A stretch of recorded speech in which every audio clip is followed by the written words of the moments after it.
মহারাজ, আসন্ন দিনে জলাভাব মেটানোর একটাই উপায়, তা হলো প্রজাদের উপর কর চাপানো। মহারাজ, আমার ঠাকুরদা বলতেন, যা মেলে মূল্য বিনে তার মূল্য কে আর জানে।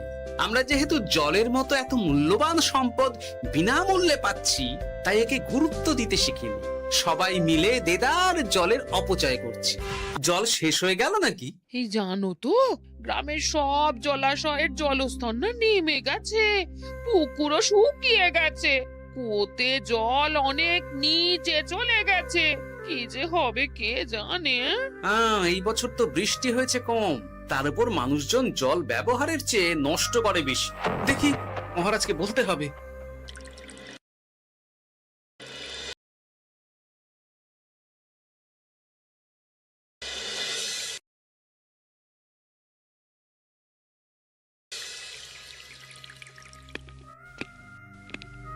এই তো গোপাল এসে গেছে। শুনেছো, রাজ্যে সকল জলাশয়ে শুধু শুনিনি, চাক্ষুষ দেখেছি, আর এর কারণ ও তার সমাধানও ভেবে এসেছি মহারাজ। তুমি কি বলতে চাইছো সেটা বলো না খোলসা করে। মহারাজ, আসন্ন দিনে জলাভাব মেটানোর একটাই উপায়, তা হলো প্রজাদের উপর কর চাপানো। মহারাজ, আমার ঠাকুরদা বলতেন, যা মেলে মূল্য বিনে তার মূল্য কে আর জানে। আমরা যেহেতু জলের মতো এত মূল্যবান সম্পদ বিনামূল্যে পাচ্ছি, তাই একে গুরুত্ব দিতে শিখিনি। সবাই মিলে দেদার জলের অপচয় করছি। আমি এই অপচয়ের বিরুদ্ধে কর বসানোর পরামর্শ দিচ্ছি মহারাজ। জলের জন্য দেবে দাম, ছুটে যাবে কাল ঘাম। হ্যাঁ, যখনই জলের জন্য কর দিতে হবে, তখনই জলের অপচয় বন্ধ হবে। এতে লাভটা কি হবে গোপাল? মানুষ কম জলে কাজ করা শিখে যাবে, ফলে আগামী দিনে যদি জল সম্পদ কমেও যায়, এই কৃষ্ণনগরের প্রজারা আগে থেকেই তার জন্য প্রস্তুত হয়ে যাবেন। কিন্তু আমি আমার প্রজাদের কাছ থেকে জলের দাম নেব গোপাল? না মহারাজ, কর বাবদ যে অর্থ উপার্জন হবে, তার সাথে আপনার দান মিলিয়ে রাজ্যের মধ্যে একটা বিরাট কৃত্রিম জলাধার বানানো হবে, বাহ বাহ বাহ! যেখানে বৃষ্টির জল সংরক্ষণ করা যাবে মহারাজ। এতে সারা বছর ধরে আর কোনো জলের অভাব থাকবে না মহারাজ। গোপালের প্রস্তাব বড় ভালো লেগেছে। আগামী দিনে ইতিহাসে এই কর্মযজ্ঞের কথা লেখা থাকবে বলেই আমার বিশ্বাস। আর তাই আমি গোপালকে এই মুহূর্তে 50টি স্বর্ণমোহর উপহার দেব বলে ঘোষণা করছি। সাধু সাধু সাধু।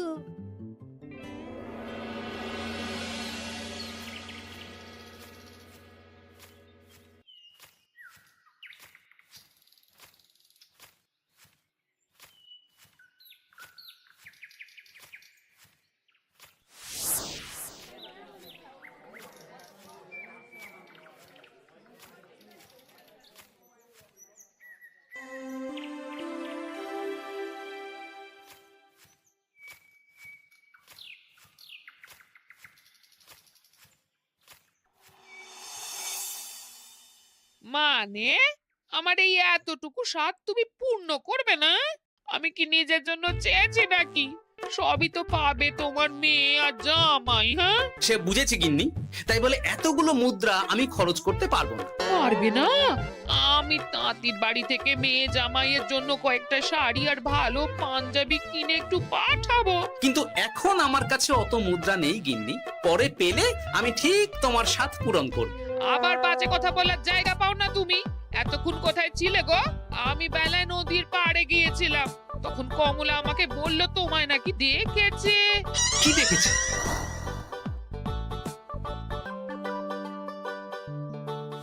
কোথায় গেল? এত বড় মুদ্রা থলে কি হাওয়াতে উবে গেল নাকি? এই রে, এ তো মহা ঝামেলা। কখন কে যে গিন্নিকে খবর দিচ্ছে সেটা টেরও পাইনি। বলি মুখে কুলু পাটলে যে বড়, বলি রাজা মশাইয়ের কাছ থেকে যে এত রোজগার করো, সেই মুদ্রা যায় কোথায়? আহ, কানের মাথা খেও না তো।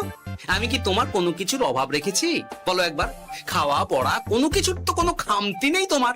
মানছি রাখোনি, কিন্তু তাই বলে আমিও তোমার স্ত্রী, তোমার গিন্নি গো, গিন্নি, তাই না? আমার তো জানার অধিকার আছে নাকি যে তোমার উপার্জনের অর্থ করি সব কোথায় যাচ্ছে? জানবে জানবে, সব জানবে। এখন কিছু খেতে দাও দেখি, পেটে ছুঁচোয় ডন বৈঠক মারছে। না, এরপর থেকে আর মহারাজের কাছে উপহার পেলে ওইভাবে খোলা হাটের মধ্যে দিয়ে আসা যাওয়া করা যাবে না।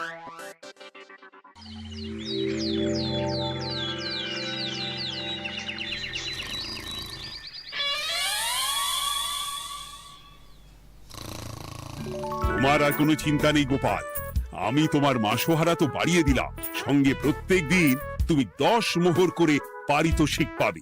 এই নাও।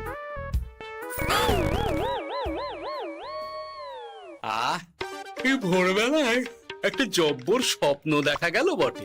এই স্বপ্ন খুলে গেলে আর কোনো চিন্তা নেই। গিন্নি, ও গিন্নি, বলি গেলে কোথায়? গিন্নি, সারা নেই? ও গিন্নি, রাগ করলে নাকি গো?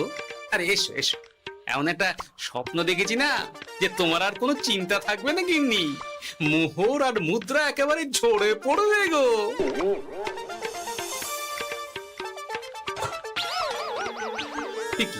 এইসব ফলাহার সাজিয়ে রেখে গেল কোথায় গিন্নি?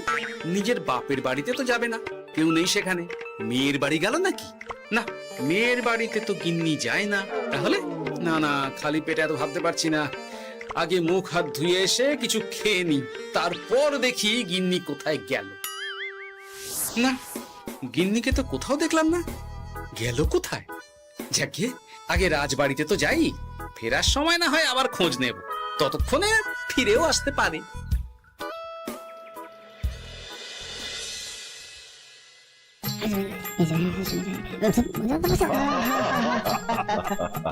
বাহ বাহ বাহ, একেই বোধহয় বলে সঙ্গগুণ। অনেকদিন এত হাসি নিয়ে। যা বলেছেন মহারাজ। হাসির চোটে পেটে ধরছে খিল। কর্তার গিন্নিতে দেখছি রয়েছে অনেক বেল। কি গিন্নি, তুমি এখানে কি করছো? এ কি গোপাল, তুমি রাজসভায় এলে যে বড়? তুমি নাকি রাজসভার কাজ থেকে অবসর নিতে চেয়েছো? হ্যাঁ, এই কথা কে বললো মহারাজ? এই তো উনি বললেন। বলি আমি আবার কি করব? তুমি আমায় একটা কাজ দিলে আর সেটা আমি করব না বলো? আমি তোমায় কাজ দিলাম? কি কাজ? বাবা গোপাল, তুমি কি আকাশ থেকে পড়লে নাকি? তুমি তো তোমার গিন্নিকে বলে পাঠিয়েছো যে তুমি আর রাজসভার কাজে যোগ দিতে চাও না। তোমার নাকি আর কাজে মতি নেই, তুমি বিশ্রাম চাও। এই রে, গিন্নি দেখি ভয়ঙ্কর চাল দিয়েছে। আমার নামে রাজসভায় এসে এইসব বলেছে। তাই কথা ঠিকই গোপাল, যে তোমার অবসর গ্রহণের কথা শুনে আমি বিশেষ মনমরা হয়ে পড়েছিলাম। কিন্তু তোমার গিন্নি যেভাবে রাজসভায় হাসি মজা হুল্লোড় পরিবেশন করছে, তাতে আমার মনে হচ্ছে এ সাপে বর হয়েছে। এই বেলা যদি গোপালকে কায়দা করে রাজসভা থেকে তাড়ানো যায়, তাহলে আমার পথ থেকে বিরাট বড় একটা কাঁটা উপড়ে ফেলা যাবে। গোপাল গিন্নি সবার মধ্যে বিলিয়েছেন হাসি, তার জন্য রাজামশাই হয়েছেন ভারী খুশি। হ্যাঁ গোপাল, তাই আমি ঠিক করেছি তোমার স্থানে আমি তোমার গিন্নিকেই বহাল করব। হ্যাঁ, তোমার সঙ্গে ঘর সংসার করে ওর বুদ্ধি বেশ খোলতাই হয়েছে, সেটা বোঝাই যাচ্ছে। এছাড়াও আমাদের অনেক পরামর্শ দিয়ে সাহায্যও করতে পারবে। তাছাড়া উনি মহিলা বলে অন্দরমহলেও যেতে পারবেন, রানীমাও খুশি হবেন বলেই তো আমার বিশ্বাস। কি গোপাল গিন্নি, তোমার এই কাজ করতে কোনো আপত্তি নেই তো? আপত্তি কেন থাকবে মহারাজ? আমি ধন্য আপনি আমায় এত বড় সম্মান দিচ্ছেন বলে। এ তুমি আমার কত বড় সর্বনাশ করলে গিন্নি। তুমি কিনা শেষে আমার চাকরিটাই খেলে। এটা গোপালের জন্য বড় ভালো হলো, তাই না? কোনো কাজ করতে হবে না, কিন্তু রোজগার আগের মতোই থাকবে। অবসর আর উপার্জন একসাথে। না হে গোপাল, তুমি আর এখানে কাঁচু মাচু মুখে দাঁড়িয়ে না থেকে নিজের বিশ্রামে ব্যাঘাত ঘটিও না। আমাকে সবার কাজ শুরু করতে দাও। যথা আজ্ঞা মহারাজ।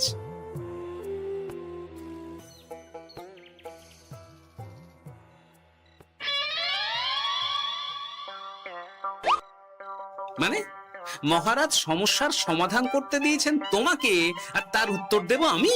কেন? তুমি আমার চাকরি খাবে আর তোমার সেই চাকরি রাখার দায় নেব আমি? হ্যাঁ হ্যাঁ, নেবে। মানে কাল রাজসভায় মহারাজের সমস্যার সমাধান করব, সেই মতো কথা দিয়ে এসেছি। হ্যাঁ, আগাম 10টা মুদ্রাও বাগিয়ে এনেছি। তার থেকে তোমায় একটা মুদ্রা দিলাম।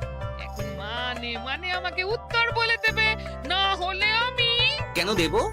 আমি পাবো একটা মুদ্রা আর তুমি আমার কাছে উত্তর জেনে নিয়ে সেটাই বলে পাবে 9 মুদ্রা। কিছুতেই না। বলবে না? না। তাহলে ভালো করে শুনে রাখো, আজ থেকে ঘরের উনুনে হাঁড়ি চড়বে না। চাকরি তো খুইয়েইছো, এবার না খেয়ে প্রাণটা খোয়ানোর জন্য তৈরি হয়ে যাও। হ্যাঁ। ওরে বাবা, এমন কথা কেন বলছো গো গিন্নি?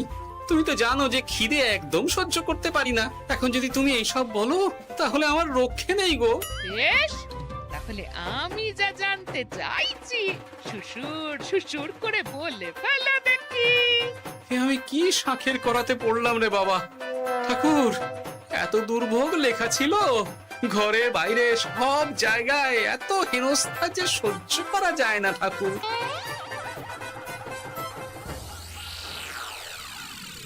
একেই তো বলে গো গিন্নি, মেঘ না চাইতেই জল। এতদিন কতভাবে চেষ্টা করেছি গোপালকে রাজসভা থেকে তাড়াবার, আর গোপাল নিজেই কিনা রাজসভা থেকে পালিয়ে গেল। কি সব বলছো? তোমার শরীর ঠিক আছে তো? শরীর মন সব ঠিক আছে, তবে গোপালের বদলে কাকে বহাল করা হয়েছে শুনলে তোমার মাথা ঘুরে যাবে। কাকে? গোপাল গিন্নিকে। আমার কিন্তু বিষয়টা খুব একটা সরল ঠেকছে না গো। গোপাল ভাঁড়ের বুদ্ধি তো আর যে সে বুদ্ধি নয়। উনি যাই করেন খুব ভেবে চিন্তে করেন, এর পেছনে আবার কোনো মতলব নেই তো। এটা তুমি মন্দ বলনি গিন্নি। গোপালকে নিয়ে সত্যি কোনো বিশ্বাস নেই। ও কখন কি ঘোট পাকাচ্ছে বলা যায় না। আমাকেও সাবধানে থাকতে হবে। দেখতে হবে যে গোপাল আসলে কি চাল চালতে চাইছে।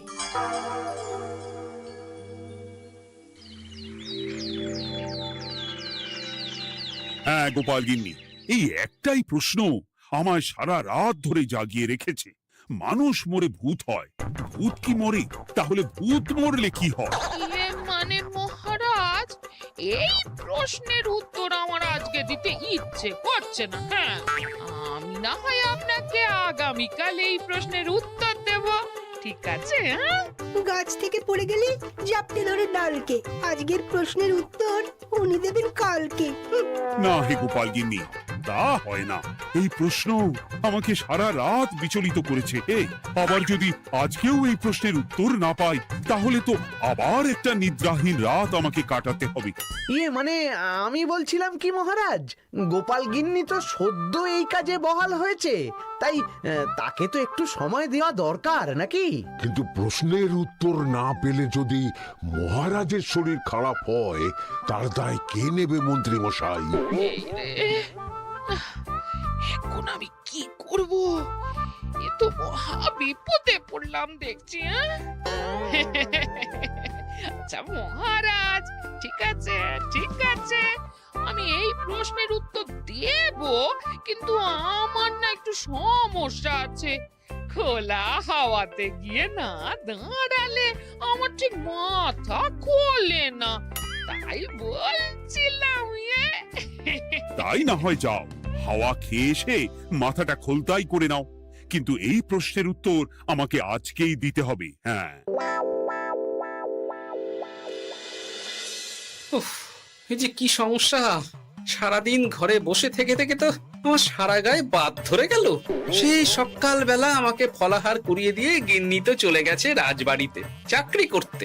এদিকে আমার যে পেটে কিচ্ছুটি নেই, তার কি হবে? মহারাজ দোকানে গিয়ে যে ভালো মন্দ খাবো তারও উপায় নেই। তাহলেই তো কাঁড়ি কাঁড়ি খরচা। না, একবার দেখি তো উনুন ধরিয়ে অন্তত ভাতটা চাপাতে পারি কিনা। তাহলে গিন্নির ওই হাঁড়ি না চড়ার হুমকির হাত থেকে অন্তত বাঁচা যাবে।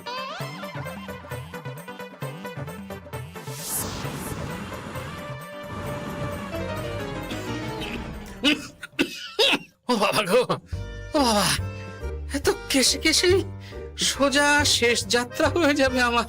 না, এর চেয়ে না খেয়ে মরাও ঢের ভালো। দেখি তুমি বাড়িতে কেন? এত হাঁপাচ্ছ কেন? ষাঁড়ে তাড়া করেছে নাকি? আরে না গো, মানুষ মরে ভূত হয়, ভূত কি মরে? তাহলে ভূত মরলে কি হয়? খোলা হাওয়াতে গিয়ে না দাঁড়ালে আমার ঠিক মাথা খোলে না। ও, এই এই হলো ব্যাপার। বেশ, এর উত্তর তোমায় আমি বলে দিচ্ছি। ভূত মরে প্রথমে এক ঝুড়ি অন্ধকার হয়, সেই অন্ধকার হাওয়াতে উড়ে বেড়ায়। এক সময় সেই অন্ধকার পাতলা হতে হতে কুয়াশার মতো হয়ে যায়। ব্যাস, মিটে গেল। ব্যাস, মিটে গেল। যদি রাজা মশাই এই কথা বিশ্বাস না করেন, তুমি হলপ করে বলবে আপনি যখন মরবেন একদম মিলিয়ে নেবেন মহারাজ। এর চেয়ে এক পা এদিক ওদিক হয় না যেন। হ্যাঁ, এই না হলে তুমি গোপাল ভাঁড়। বুঝেছো তাহলে? এই তুমি চিন্তা করো না, রাজবাড়ি থেকে ফেরার সময় আমি তোমার জন্য অনেক অনেক বাজার করে আনবো, ঠিক আছে? এই আমি যাই। কিন্তু ভারী মজা হলো। মহারাজ তক্ষুনি প্রশ্নের উত্তর চাইলে গিন্নি এইভাবে সেই রাজবাড়ি থেকে দুধ দাঁড়িয়ে ছুটে আসছে উত্তর জানতে। আমাকে তুমি একটা চাল দিয়ে কুপকাত করেছে তো গিন্নি। এইবার বুঝবে কত ধানে কত চাল।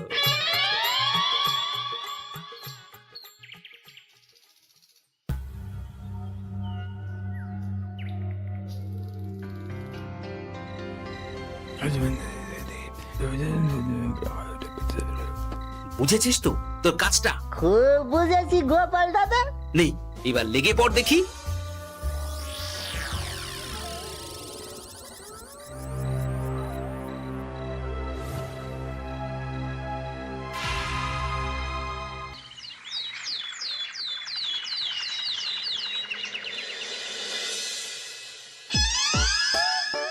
তাহলে আর বলছি কি তোমাদের, সকালবেলায় উঠে দেখি মুখের এই হাল। এই কাণ্ড কি করে হলো মহারাজ? আহ, তার আমি কি জানি। আমি সকালে উঠে আয়নায় নিজেকে এই অবস্থায় দেখে খুব চিন্তায় রয়েছি। গোপাল গিন্নি, আগে মহারাজ, গোপাল থাকলে যে কাজ করতো সেটা তো তোমাকেই করতে হবে। বলতে হবে এর সমাধান কি। মানে আমি হ্যাঁ হ্যাঁ, আমার মনে আছে। তোমার তো আবার হাওয়া না খেলে চলে না। যাও যাও, তাড়াতাড়ি হাওয়া খেয়ে এর উত্তর নিয়ে এসো।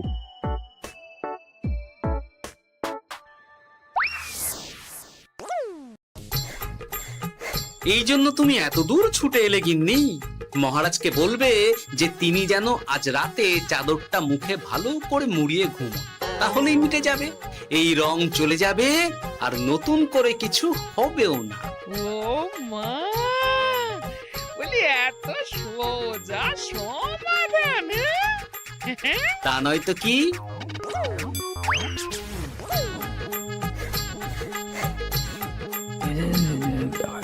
কাল সারা রাত আকাশে একবার দেখলাম চাঁদ উঠেছে, আর একবার দেখলাম ঘোর অমাবস্যা।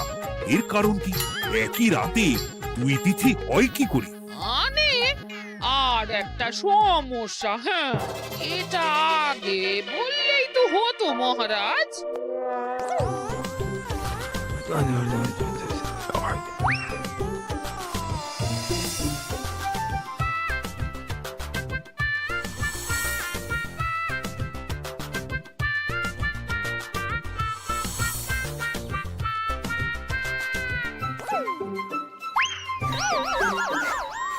এ কি, তুমি হাওয়া খেতে গিয়ে এইভাবে খাবি খাচ্ছ কেন গোপাল গিন্নি? এর কারণ আমি জানি মহারাজ। সে কি কাণ্ড! তুমি কি করে জানলে? গোপাল গিন্নি মোটেও হাওয়া খেতে যায়নি মহারাজ। সে গেছিল নিজের বাড়িতে গোপালের কাছে আপনার বলা প্রশ্নের উত্তর জেনে আসতে। মানে গোপাল গিন্নি তার মানে আমাকে ঠকিয়েছে? তা জানি না মহারাজ, তবে আমার মনে হয় এর পেছনে গোপালের কোনো গভীর ষড়যন্ত্র আছে। না হলে সে এমনটা করবে কেন? আর এক রাতেই আপনার সাথে এতগুলো অদ্ভুত ঘটনা পর পর ঘটবে কেন? বটে, এক্ষুনি গোপালকে ডেকে আনো।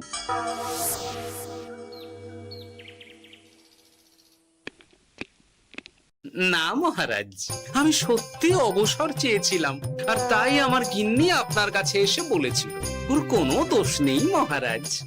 না মহারাজ, আমি মিথ্যে কথা বলেছি। হ্যাঁ, উনি আপনার কাছ থেকে পাওয়া সোনার মোহর নিয়ে বাড়ি যান না, তাই আমি ওকে শায়েস্তা করতে এই ফন্দি করেছিলাম। আসলে মহারাজ, আমি আপনার কাছ থেকে পাওয়া সোনার মোহর জল প্রকল্পের কাজে লাগাবো বলে কিছু জনকে নিয়ে একটা দল গঠন করতে গিয়েছিলাম। আর তাদের কাছেই ওগুলো রেখে এসেছি। এটা যদি আমার দোষ হয় তাহলে আমি ক্ষমা প্রার্থী মহারাজ। সাধু গোপাল, সাধু তোমার উত্তর। এই কাণ্ড! আর এদিকে রাজবাড়ি থেকে বাড়ি আর বাড়ি থেকে রাজবাড়ি করতে করতে আমার প্রাণ ওষ্ঠাগত হয়ে গেছে মহারাজ। ওহ, আমার ঘাট হয়েছে, আপনি আমায় ক্ষমা করে দিন মহারাজ। হুম, এইবার মজার টের পেয়েছ তো গিন্নি? আপনি আপনার আদরের গোপাল ভাঁড়কেই তার চাকরি ফিরিয়ে দিন মহারাজ। আমি যাই আমার হেসেল সামলাতে।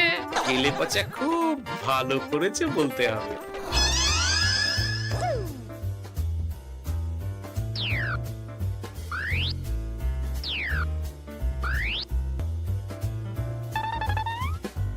তবে মহারাজ, অমাবস্যা পূর্ণিমা সব আমার বুদ্ধিতেই কেলেপচা করেছিল। আপনার ওই মুখের রং, ওটি একটি বিশেষ রং যার আয়ু একদিন, তাই ওটা এমনিই মিলিয়ে গেছে। হ্যাঁ, সেই বরং ভালো। তুমি তোমার গিন্নিকে নিস্তার দাও গোপাল। তাছাড়া আমিও আমার গোপালকে ছেড়ে আর থাকতে পারছি না। যথা আজ্ঞা মহারাজ। আমারও যে আর এই অবসর ভালো লাগছে না মহারাজ। গোপাল ছাড়া রাজসভা যে লাগে ফাঁকা ফাঁকা, তাই তো আবার চাকরিতে তাকে বহাল রাখা।